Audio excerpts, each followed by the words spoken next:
bist du ihr aller Ehre. Was ist Wundes hier geschehen? Dass ein Magd ein Kind gebar, ihre über aller Engel schar. Was das nicht ein Wunder gab.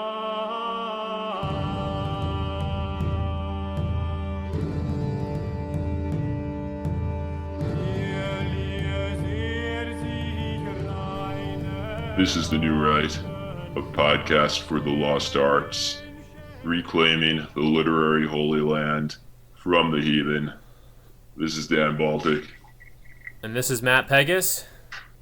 And this is the masculine urge to episode, wherein we are going to discuss the masculine urge to make good art, basically.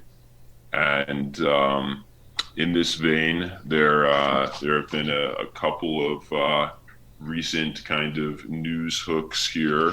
One of which is an article from the New York Times by a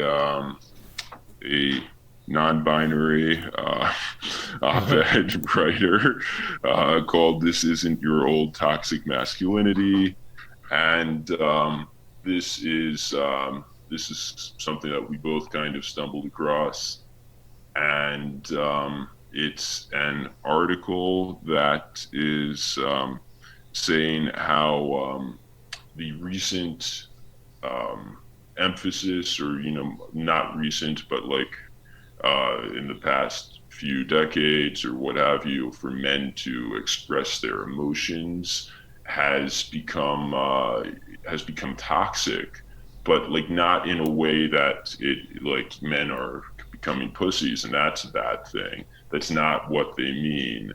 And when I say they, I guess I'm I'm using the appropriate pronoun. Technically correct. Yes. Well, that's not what they mean here. What they mean is that men, by sharing on stuff like incel forums and stuff like that, and legitimately talking about their problems in this feminist and kind of paused out society that we live in right now, that actually men actually talking about their problems is toxic, and yes, it's taken a toxic turn, supposedly. The New York Times piece, I guess, is by someone called Alex McElroy, not a writer I've ever heard of, but he or they, basically, as you said, get into, I guess, what is it called? This isn't your old toxic masculinity. It has taken an insidious new form, gets into kind of your typical post-Gamergate spiel about how, just about the toxicity of the sort of beta character, who I maybe this is an oversimplification, but like maybe in the 90s through the early 2000s had kind of gotten a little bit of a pass by feminists, so it kind of assumed to be a kind of ally, and then in more recent years and over the past about 10 years now, the notion of the sort of nerdy or beta male as possessing a beta rage and perhaps even more toxic rage, their own toxic masculinity, has kind of come much more into vogue. That's been the case for a few years. This article, this op-ed from the New York Times, kind of pushes the rock a little further down the path by saying even post Me Too, so now we're talking about the last 3 or 4 years, there's been a noticeable uptick in I guess this kind of behavior, or in men acting in these kinds of ways. They definitely use the I word, talking about incel forums and what have you, quite a bit. But also, more generally, it's more generally an attempt to sort of sanction and police. It's like, obviously, the notion that men should open up and be more vulnerable is a talking point of the left. But now that we're post that moment, now it's time to police how and when that happens, and what is okay to say and what not to say. It was my read on the article. So yeah, crucially, men are being told to be more vulnerable and express their fears. But when they do so, they sometimes convey politically inappropriate ideas and politically inconvenient truths. And so it's they want you to express yourself and be vulnerable, but not to say anything that is offensive, and thus to not actually express yourself and not actually be vulnerable. So the actual problems of men in society today, of being in a... like, honestly, not that you or I are incels, but I mean, we can talk about the sex recession. It's the numbers show this to be real. I mean, there's other issues too that the article gets into, but basically, there is a real problem with men in society, and no, it probably isn't all women's fault or anything. I'm not necessarily co-signing on to the most extreme incel rhetoric here, but nevertheless, that there is a problem with the sexual recession affecting men especially, and basically the left really can't talk about that, or they have to put on kid gloves, and before they even really begin to get into the meat of the issue, they have to give all kinds of disclaimers about how this isn't a real issue, or how men should not expect sex, and how there's how 90% of it's toxic. I mean, the problem is the sexual revolution and its aftermath has been really a bad thing for society and for men and for women, and especially for the middle class, like this kind of show about like the middle class of beta males. You know what I mean? Yeah. Especially for kind of average Joe. So it's been a bad thing, and so it's a basic pillar of our neoliberal and liberal order that the sexual revolution was a glorious good thing that gives women control over their sexual lives, and gives men the ability to also not conform to those pesky societal norms of having a wife and kids. Which essentially this whole post-war liberal project of destroying social order rests upon the sexual revolution and then other various revolutions that took place in the 60s. Mm-hmm. And so to express any misgiving, I mean, legitimately, more than half of all men are probably doing much worse than they would have 50 years ago. And the same goes for women, because a hypergamous hypergamous society is really only good for the top tier of men and women. So so legitimately there are many people who are dissatisfied, but they have created a problem for themselves by saying, wanting men and these so-called beta men or whatever to express their fears, and they thought that these men were going to say things like, I feel so hurt when alpha dudes call me a pussy, but no, it's like, I feel so hurt that I never get laid because society is fucked. That's not what they expected the men who share their emotions to say. But it Well, is. I don't know. I don't know what they expected, but it's certainly not what they wanted. And I mean, this article was interesting for me. Again, the timeline is interesting for me because it specifically says post Me Too, so it's specifically the last 3-4 years in which I've been much more cued into this stuff than I would have been before. And there was an interesting moment, kind of between 2016 and 2018, sort of post Trump but pre Me Too. Where there was, I recall, a lot of soul searching going on among certain, probably in most cases, somewhat smarter or more open-minded, even ironically, factions of the left and of the liberal establishment, where they were talking about such notions as the future of whiteness was one, and also like the future of masculinity. Given the sort of shock of Trump's victory. For them, but also before things like Me Too, and then later the 2020, BLM stuff, sort of like remade the stakes so that that showing any degree of any those Me Too and BLM, these sort of astroturfed, I think, social events, sort of made it back to the position we're in now, where you really can't even talk about this stuff if there's any sense that you're tunneling towards, the Trumpists, you're basically seen as a traitor and as evil. We're kind of back to that. But I do recall in 2016, 2017, there was a moment where certain people were talking about these kinds of notions, such as the future of whiteness and the future of masculinity. This article vaguely reminded me of some. It was probably also a New York Times op-ed. I don't remember it off the top of my head. But it might have been called "The Boys Aren't Okay." I'll look it up after this. That's I think I know that was an Atlantic article. Probably an Atlantic. Yeah, Atlantic. The Atlantic, which it's not a publication that I like necessarily, but they're sort of the king of. Occasionally they have like a good. Right. They let a good one through.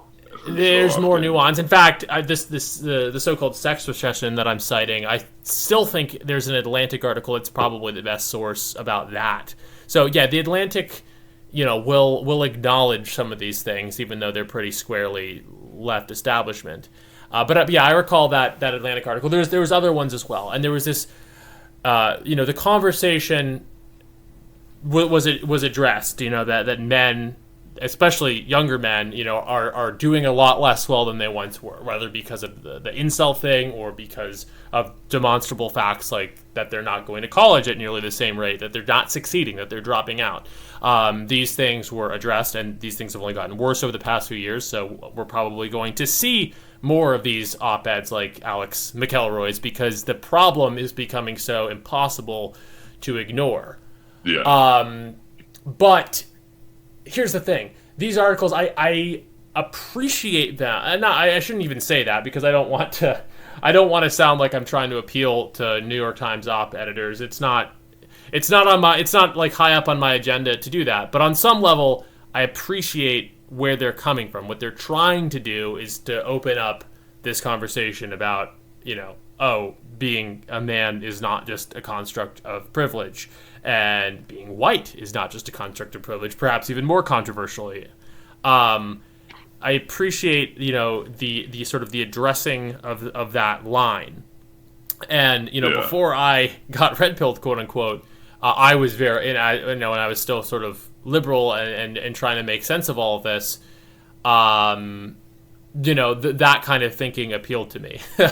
So I guess I'm case in point that if there's people out there who think that this kind of thing can be a slippery slope, yes, it can be.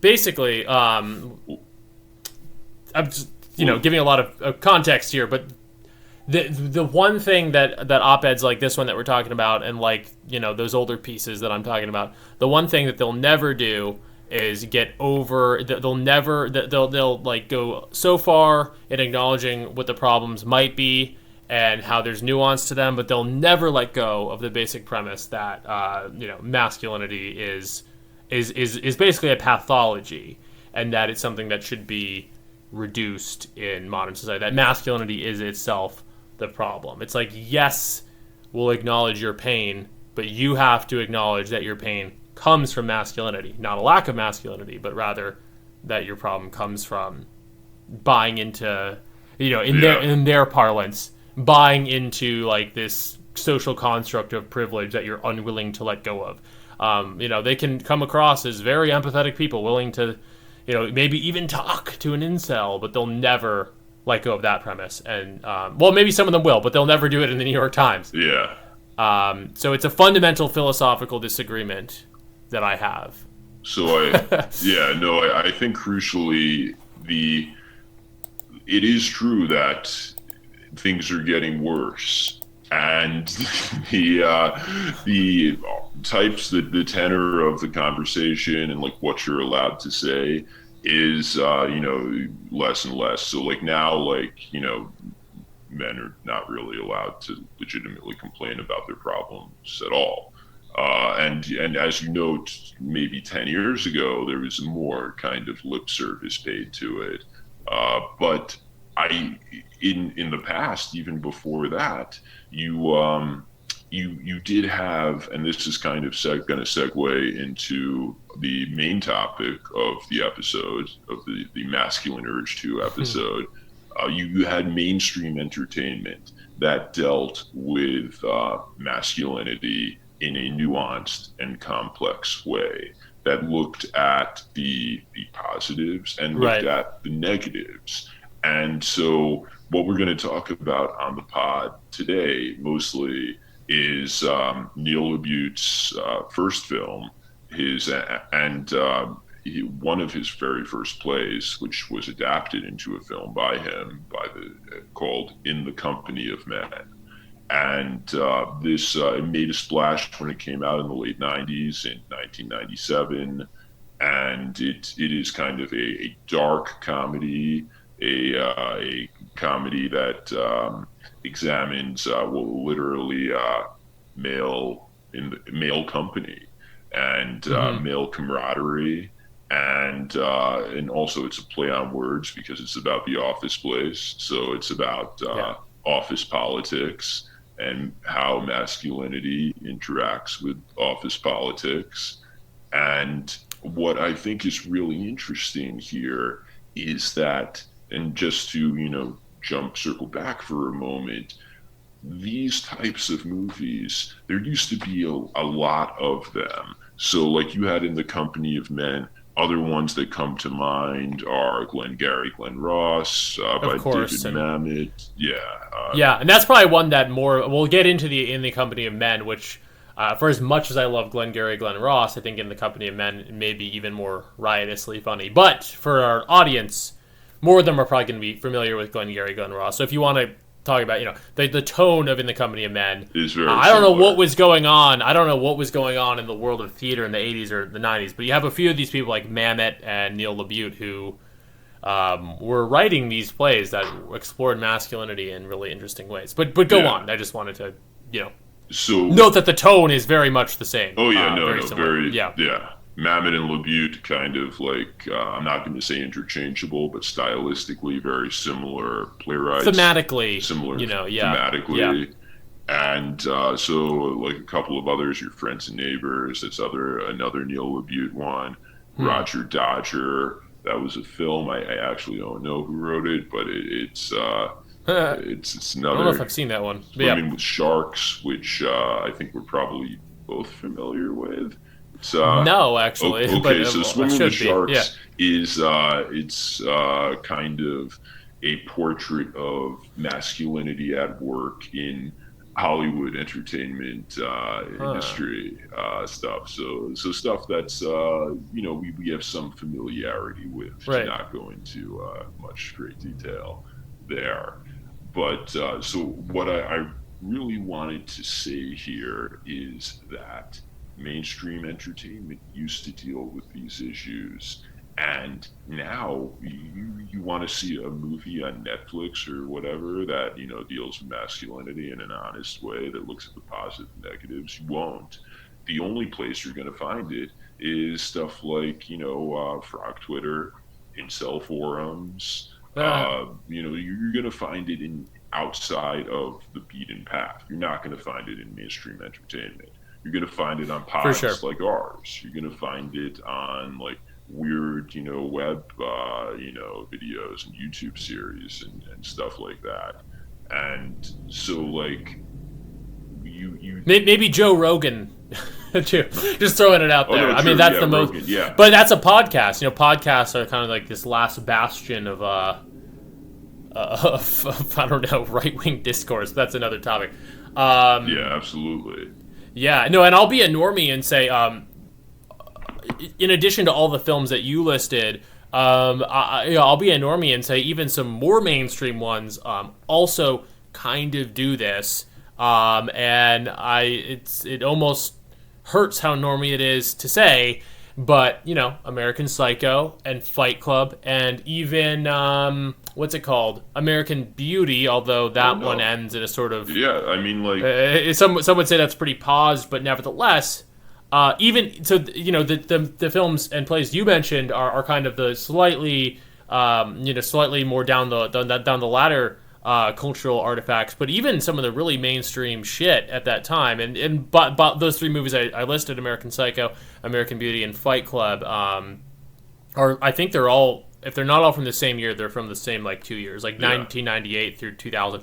For whatever reason, that's a high watermark for exploring some of this stuff. I don't know what it is, but you know what? As much of a normie as it makes me to say, I do like all three of those movies. oh no, they're really good. Fight Club is probably one of my favorite movies. I loved it when I saw it. Yeah, of course, yeah. And it's it's just like, I mean, I think every man from the every like millennial had a Tyler Durden phase where they're like, like, yeah, I'm kind of like Tyler Durden or something like that. And like they used to make movies that explored masculinity in nuanced ways. And, it's interesting to note that Fight Club ultimately, it concluded that Tyler Durden was, a toxic character.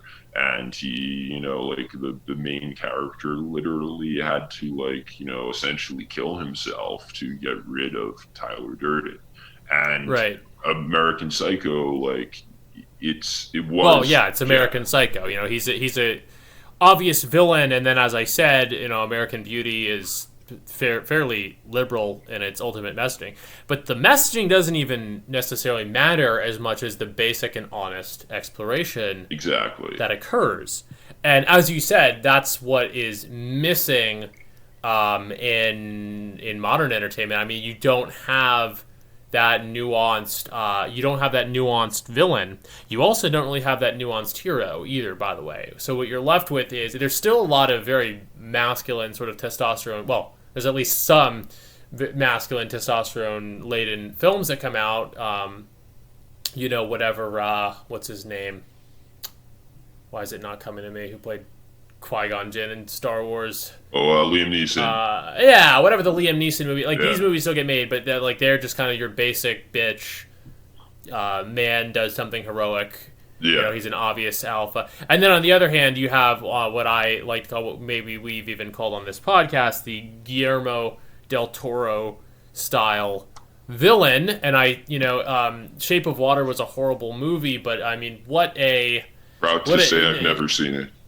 Yeah, I only saw half of it, but I mean, the villain in the white male blonde villain in that is just such a masterpiece of fulfilling this archetype of the straw man villain of a completely unnuanced, cartoonish, white male oppressor, basically. Yeah. That I think has, in my mind, has warranted the invention of the expression, the Guillermo del Toro style villain. And so contrast that with another blonde white male.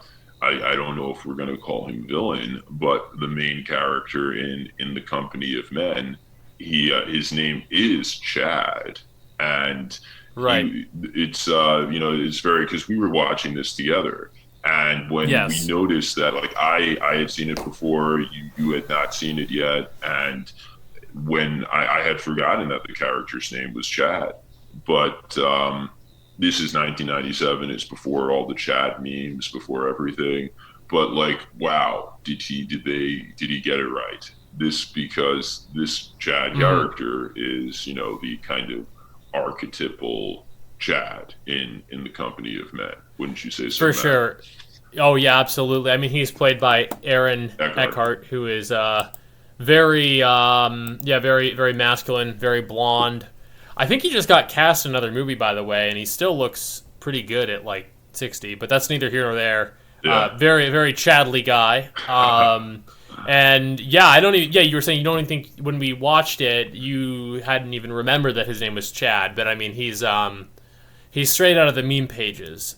But he sort of plays opposite a more beta character. I don't remember the actor's name. No, yeah, but I don't. I mean, do you want to? Yeah, you know, to play a little better than me. Briefly run down the plot just for everyone. So the plot is these two guys, Chad and Howard. They're both in middle management. Howard is technically Chad's boss, but Howard is clearly the beta to Chad's alpha. Mm-hmm. He, is, but there is an odd relationship where there is a technical hierarchy in that he's kind of Chad's boss. So Chad kind of defers to him formally, but not actually. And so they have a kind of friendship, but it's clear that that one character, Howard, is the titular boss, and Chad is kind of like the actual alpha. And so in that context of that type of friendship, they are both feeling burned by women. Chad's wife left him, and Howard's fiance left him. And so they bond over a shared plan to find a woman, and they will both date her at the same time and seduce her. And then when she falls in love with one of them, they will break up with her both at the same time and leave her, heartbroken. And this will, make them feel good because, hurting people can sometimes make you feel good. Not that I recommend that. But and specifically seeking revenge against women in this Elliot Rodger sort of way. Exactly. Yeah, and that's a good, actually for all that kind of incel rage and stuff like that. This is an excellent, you can see the current for it even then, and you can see that they both resent kind of the aftermath of the sexual revolution, and they resent the realities of the dating marketplace because they've both been left, and probably that wouldn't have happened in an earlier era. And so they want to they feel that Elliot Rodger resentment, and they want to take it out on this anonymous woman who they will find. And they find her in the office where they work, and she is, to make it even more kind of extreme, she's deaf. And so that's a plot element that she can't, she can't hear them, and she speaks in a rather funny manner. And I mean, if you want to talk about another thing that would not make it into a movie, it's a actress who can hear just fine doing, and I don't want to get us canceled here, but Chad in the movie calls it her retard voice. Yeah, no, I mean, we can say way to put it. Voice. That's totally fine. Yeah, it's a quote from the movie, and but the actress is not deaf and does not have that voice. So that's another somewhat humorous element that would not have made it into a movie today. But yeah, no, that's the setup, and I don't think we're really going to be able to talk about it without sort of spoiling. Oh yeah, no, we gotta spoil it. I mean, so if you're like me, Right. If you're like me, and Dan explained this movie to me maybe 6 months ago or so, and I immediately thought it sounded like a very hilarious setup. So if you share that reaction and want to make sure that you actually see the movie, you can turn this off now. But we're gonna have to kind of reveal what I guess you could call the bigger twist at the end of the movie in order to really go forth. So what happens is they both start dating this deaf woman, and perhaps somewhat predictably she falls for Chad, and she does not really fall for Howard, and it results. It plays out pretty much how Heartiste where Howard, he falls in love with her, and he's pissed off that he was supposed to be like in league with Chad, and they were going to break up with her at the same time, but he wants this woman, and she has chosen Chad over him. So he thought he was going to get revenge, but really he's just getting punched in the face again. And so right. I mean, inadvertently, it basically plays out exactly how someone like Heartiste would have predicted.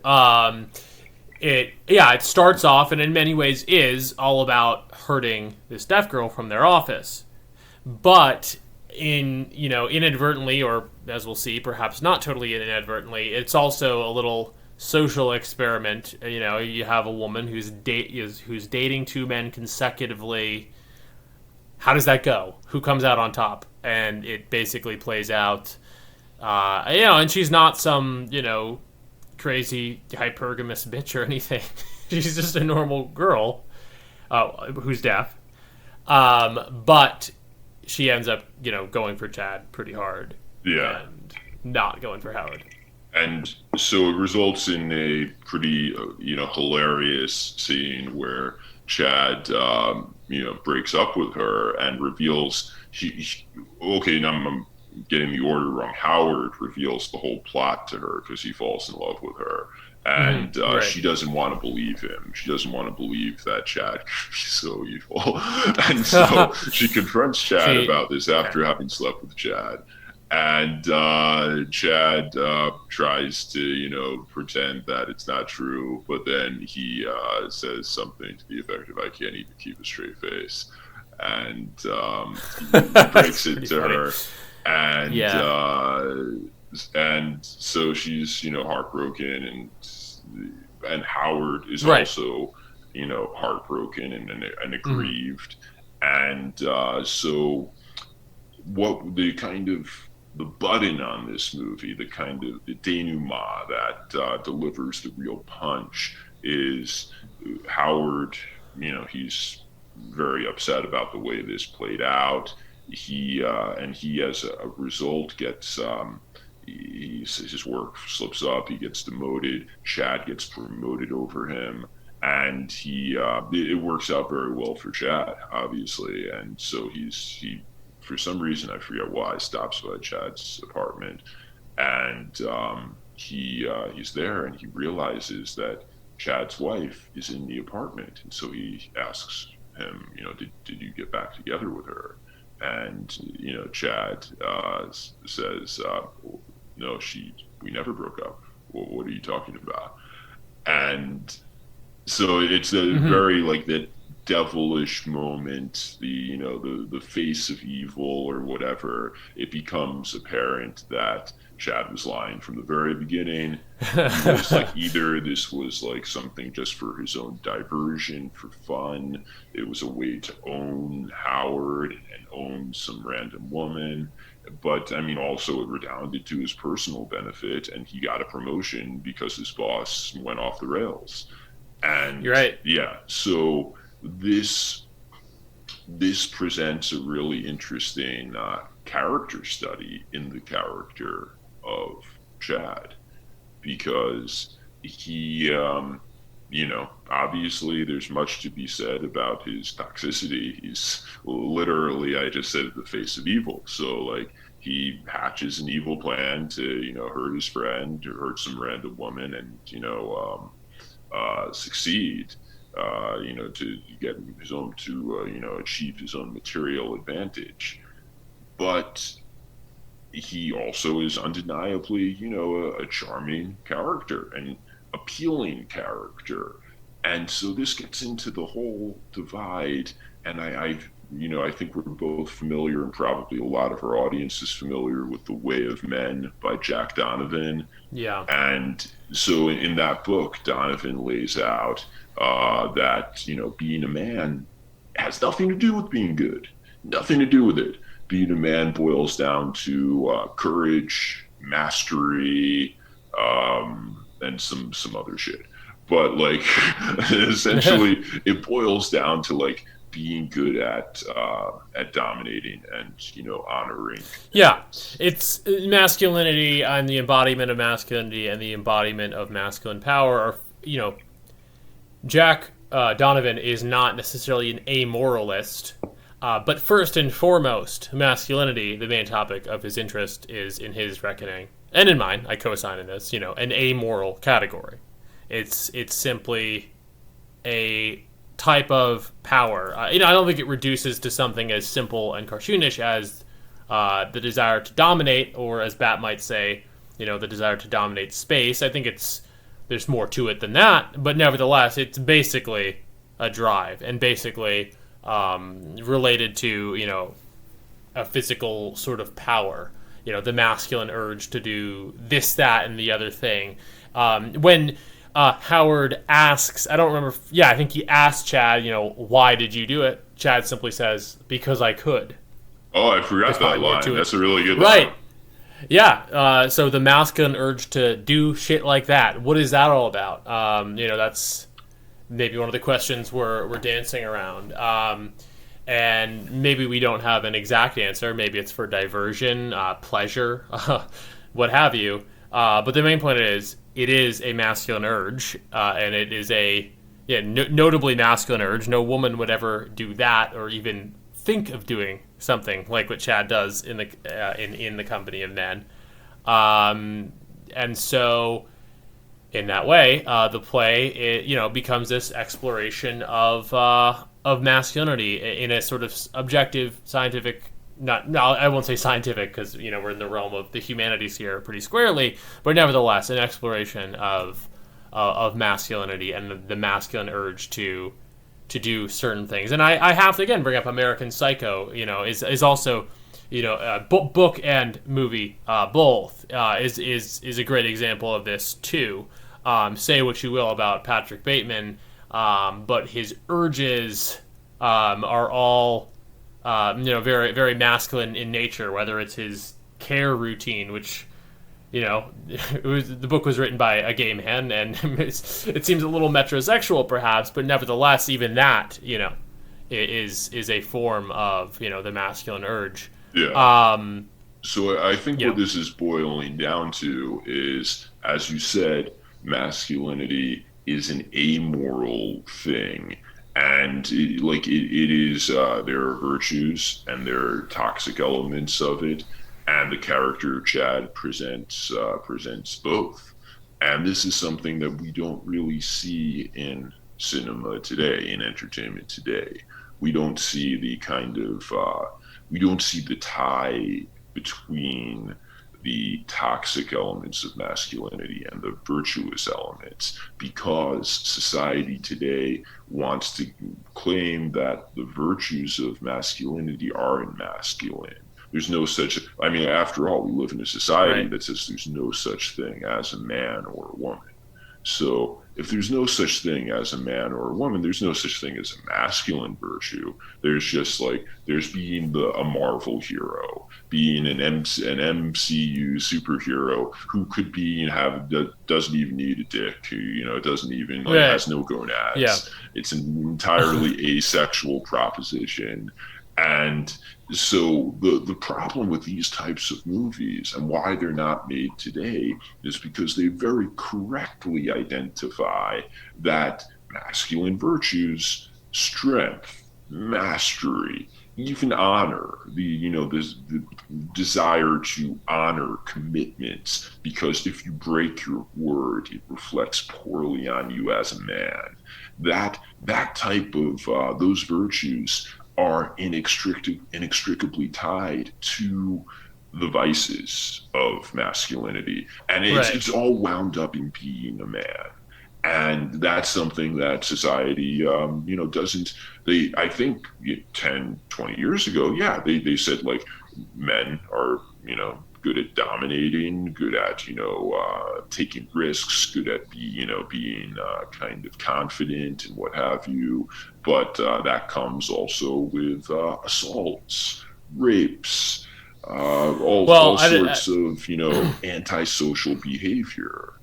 yeah, I And mean, Dan, have you? I know I'm more of the Polya head here, but have you heard the Camille Paglia quote? There is no female Jack the Ripper because there's no female Mozart. yes, yeah, and that's a very good one. That's exactly.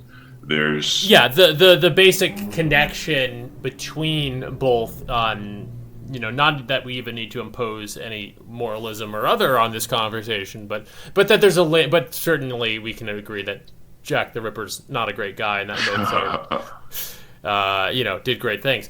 But that there's a connection between the vice and the virtue, or the ugly and the beautiful, to put it in purely aesthetic terms. That these things are inextricably connected.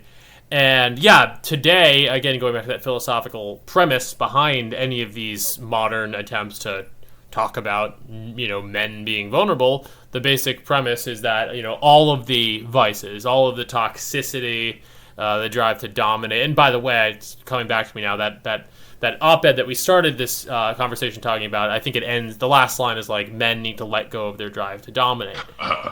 So that's obviously, an important concept here. But all of that is viewed as inherent to masculinity, which I suppose they take to be a social construct or some such bullshit. But none of the virtues connected to that, the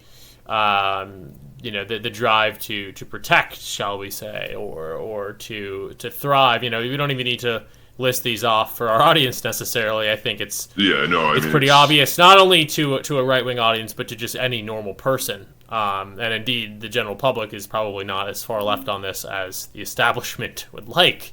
Can recognize, the virtues of masculinity. Yeah, and crucially, those virtues, and we discussed this in the notes. Well, one of the things that makes this so despicable is that the society, this liberal establishment, whatever, they want to they rly upon masculine virtues. They rely upon these virtues to essentially prop up society, but they don't want to give men their due. They don't want to say like, well, this is something that men are good at and men do.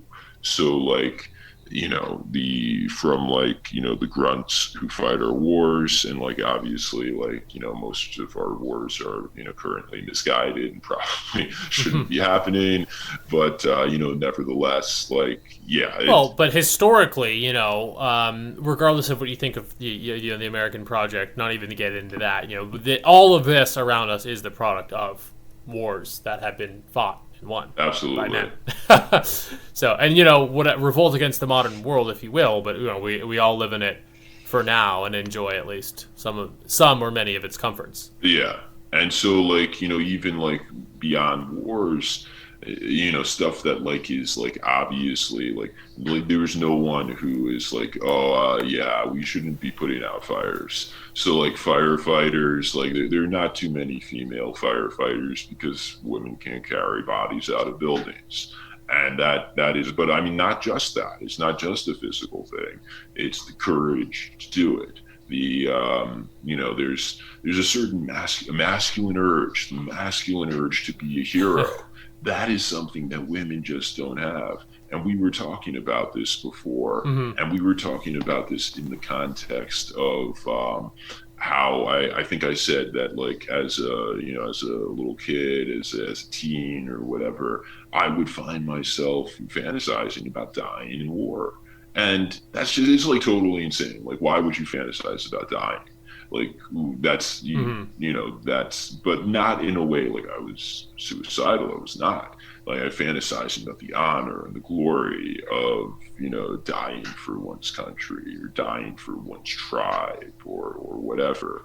And when I have misguidedly perhaps told women about this, they just don't understand it at all. They're like, well, why would you, like, why would you, like, fantasize about that's like a terrible thing that, like, if it happened would be horrible. But like men, we do, and this is there's the obvious evolutionary reason for this. You do need men to want on some deep level to sacrifice themselves for the group and have that kind of like that suicidal courage, and that is something that is very useful from a group evolutionary point of view perspective. Women just don't have it, and our societies are built upon it and continue to use it and utilize it. And if not in our wars, in firefighters, in in cops, breaking up disputes and stuff, like, and obviously, like, policing today, like, God, is there any profession that gets less respect than cops right now? I mean, obviously the thin blue line stuff, like there is a side of the right that backs cops firmly, and there's a huge question about federal law enforcement versus local law enforcement on our side of the internet. But yeah, I mean, I don't think there's anyone who thinks that, like, the average beat cop who is like stops some homeless person from, like, brutalizing someone is a bad guy. Like, there are people who do think that, but not not on our side of Twitter generally. Like, a society relies upon the courage of men, the strength of men, and even like garbage men, like men who literally pick up the trash. No, even and coal miners and all these things like that. One of the kind of MRA, men's rights activist 1.0 talking points, and I'm not a big fan of that sort of Paul Elam type crowd. I think that's the guy's name. But some of their basic points about how men have not only the most heroic jobs, but also the shittiest jobs, and there's no drive to equalize representation in those jobs. That's always been, I think, a pretty good point. It kind of underscores, the silliness of the other side's project. But yeah, you're right. Even things like garbage men, which are, maybe it's a shitty job, but it's yet another example of a job that is completely necessary. It'll probably get automated eventually, so one day maybe this won't be as relevant of a topic. But in the meantime, it's very much, a completely necessary part of life that we all benefit from without even thinking about it. Absolutely. And so, like, all of these virtues, all that society relies upon, they don't want to give credit where it's due. They don't want to say they're masculine virtues, and thus movies that will, like, inevitably draw the link between the virtues and the toxic behaviors, the inappropriate or negative results of aggression and overconfidence. They can't allow these types of movies to come out because they will insist that there is such a thing as a masculine virtue, which cannot really be allowed. But we do see pushback from this. We do see, on our side of the internet, and I think we were discussing particularly that line from, and some people think he's a little Reddit, but Jordan Peterson saying that in order to be a good man, you have to be capable of being a monster. And I think we both agree that there's just a lot to that.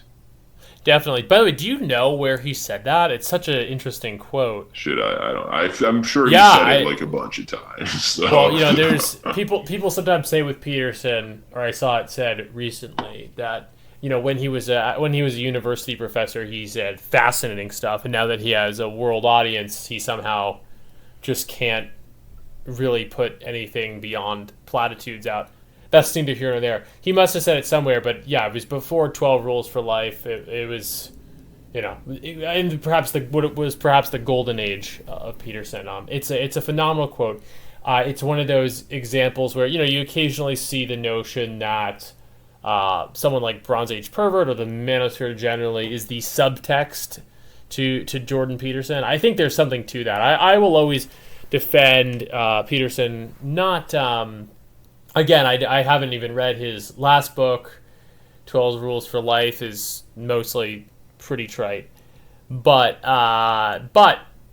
it's clear that whatever philosophic disposition he's coming from, some of the positions he takes, they run deep. There's a deep running water there to some source of wisdom. And again, I always go back to, lo and behold, Camille Paglia, one of my intellectual heroes, has said positive things about his first book, Maps of Meaning, and it's clear that he's for lack of a better term, very based just on some of these matters of how do I even put it? I guess psychological matters, but that doesn't seem to get to the heart of it. He is a psychologist, but having to do with topics like nature and masculinity and what nature and masculinity and the way the world really works, kind of beneath the sort of ideological or moral surface. Peterson's a visionary into that, and this quote, perhaps more than any other, really is tremendous. When you think about that in the context of a movie like In the Company of Men or even American Psycho, it throws it into relief. I mean, these are movies which really exemplify totally toxic characters, characters who would be condemned morally by pretty much any society, but nevertheless, it's evident that there's a certain charisma to both of those characters, and it's just evident that there is a masculine, perhaps somewhat autistic energy that it's completely evident is not only responsible for atrocity, but also for all of the cultural products and civilizational developments that we cherish the most. Yeah, and I think crucially, the quote, you have to be able to be a monster before you can be good. It illustrates the concept that that if you are not capable of aggressive violence, if you're not capable of attacking others, of being rapacious, then there arises a question: are you really good? Because okay, you're good, but you really couldn't be bad. You're not strong enough to be bad. It's not a choice. You're not good. You're weak. And exactly. Yeah. I mean, it's very easy to be a conformist. It's very easy to just sort of go along. All power to people who are getting married and having children and all that. But it's not enough to simply just do that because it's an avenue that's available to you. You have to cultivate. Not to sound like another Manosphere coon or something. I know it's kind of hard days for this kind of talk, but you have to cultivate that kind of power in yourself. You have to find the time, find the space to cultivate that kind of power, whether physically, via lifting and all of that, but mentally and intellectually as well. Otherwise, yeah. And to bring it back to In the Company of Men, you really see it in the characters of Howard and Chad, because Howard, like undeniably, he is, if you're gonna go by like who professes, ultimately to, embrace moral virtue. That's Howard, because he disavows the plot. He's like, confesses to her. He's mad at Chad for, even doing this. But you walk away from the movie and you don't really feel that Howard is good. You feel that No, he is weak. he's weak. You might feel bad for him. You might relate to him, but you don't feel that he's morally good. In fact, what you feel is, not to get too philosophical and Nietzschean here, but what you feel is, to the extent that he makes appeals to morality, like, oh, I'm a good guy, I'm a nice guy, as opposed to Chad, you get the sense that he is using morality and these common sense or these day-to-day, these quotidian notions of a good and a bad guy. He's using it as a moral veneer for his weakness, in fact. Whereas Chad, I'm not going to morally praise him, but at the very least, he doesn't have any weakness to justify morally. He is, just embodying an amoral masculinity, as we talked about. And again, not to go on too much of a philosophical or Nietzschean tangent, but the way to think of this is that, masculinity as a force of nature, that you can embody as a man, is in and of itself amoral, and morality in a positive sense, these civilizational niceties in a positive sense are meant to channel that masculine energy to the highest precipice, and to bring out, for whatever agreed upon, for whatever reason agreed upon as like the greater good. That is a masculine morality. But what you get from a character like Howard, and it's relatable. I'm not saying that I'm super alpha man myself and that I haven't been guilty of that kind of appeal to being a nice guy type of thing in my life, but basically what you get there is finding different ways to justify weakness. If he had been able to beat Chad, he wouldn't be talking about morality. He wouldn't be talking. He wouldn't be like, "Oh, this was." He would have probably done what Chad did, and so let's look at what Chad actually did, and there's like obviously, he hatched a plan to destroy the mind of his boss and the self-esteem of his boss, and used some random woman as cannon fodder, as a casualty of war.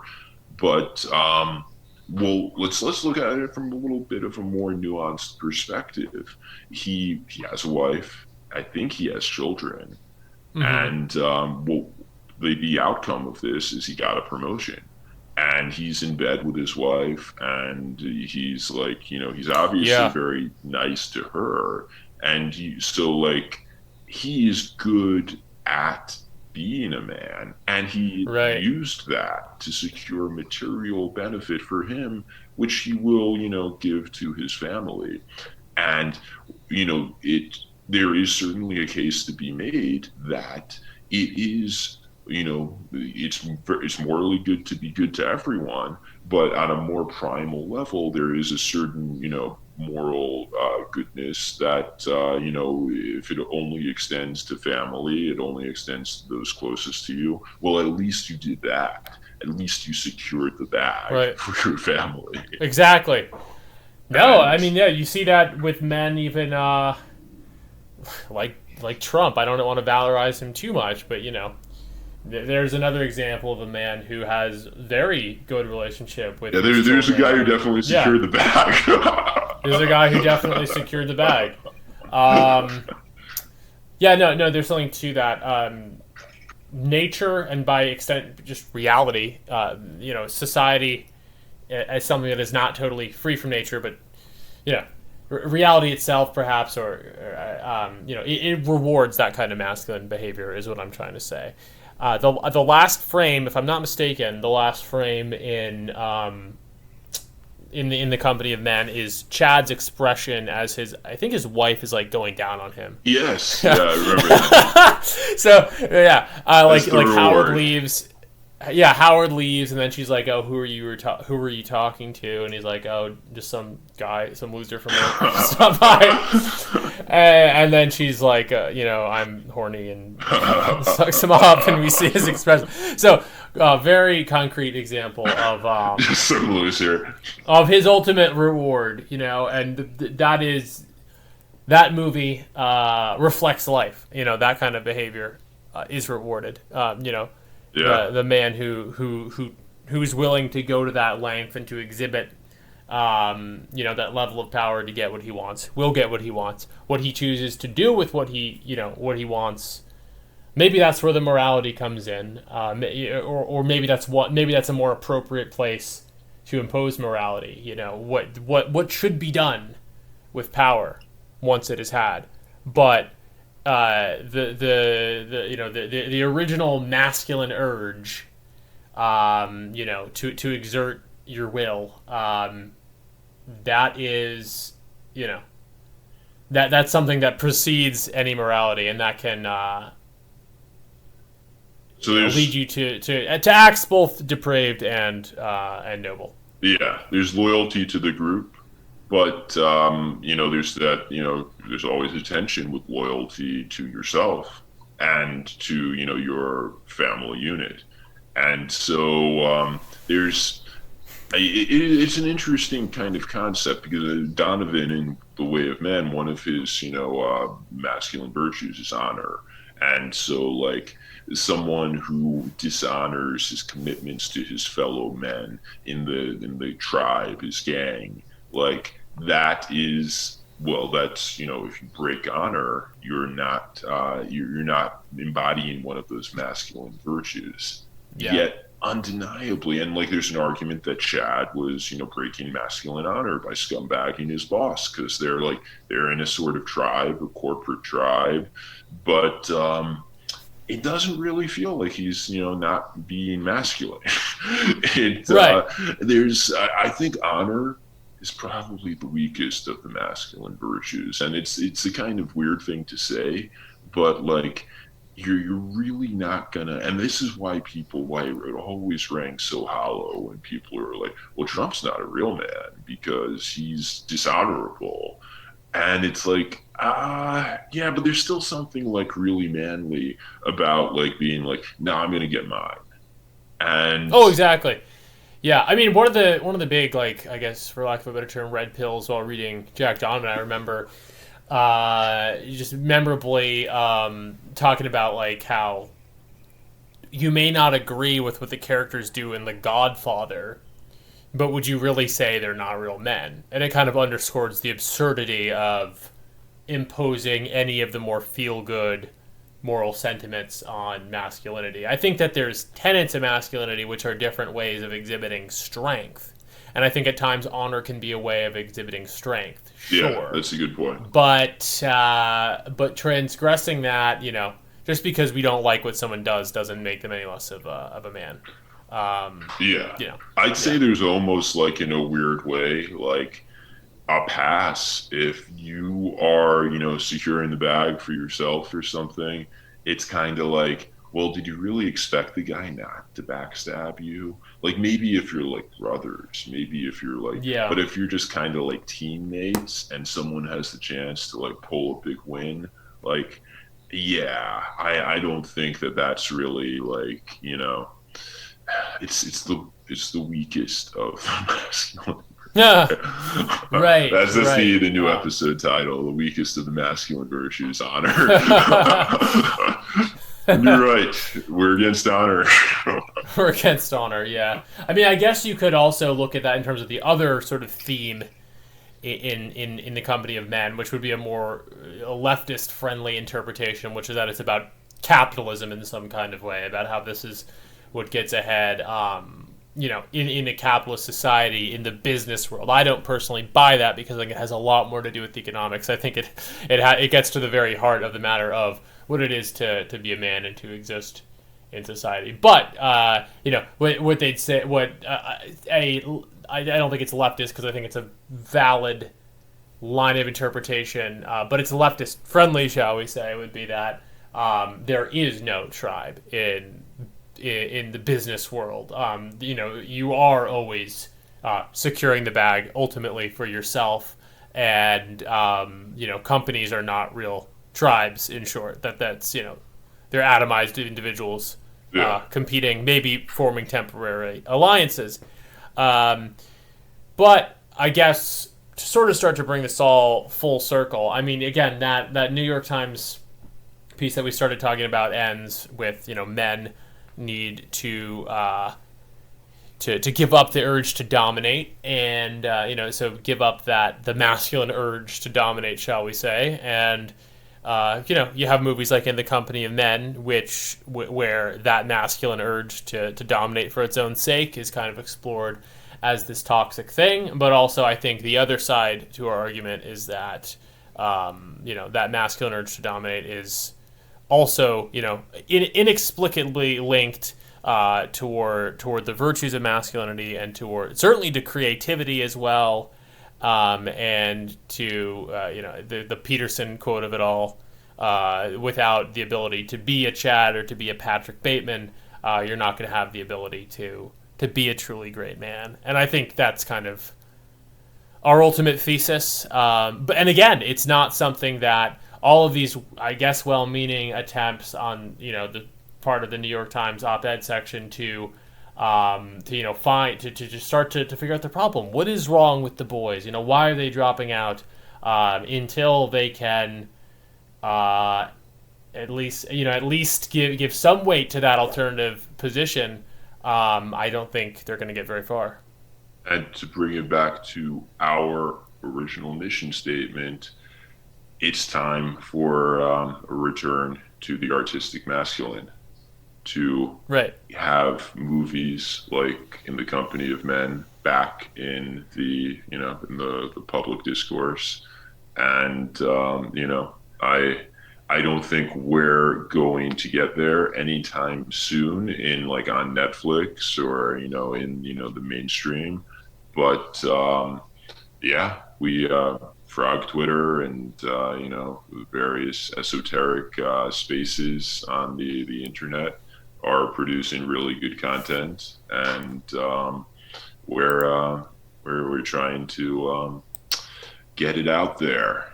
Right. Yeah. Certainly, we at least have this podcast as a space to talk about this, and that's, I think, the first step. Is to create the space where people can talk about it, where people can listen, and give us feedback.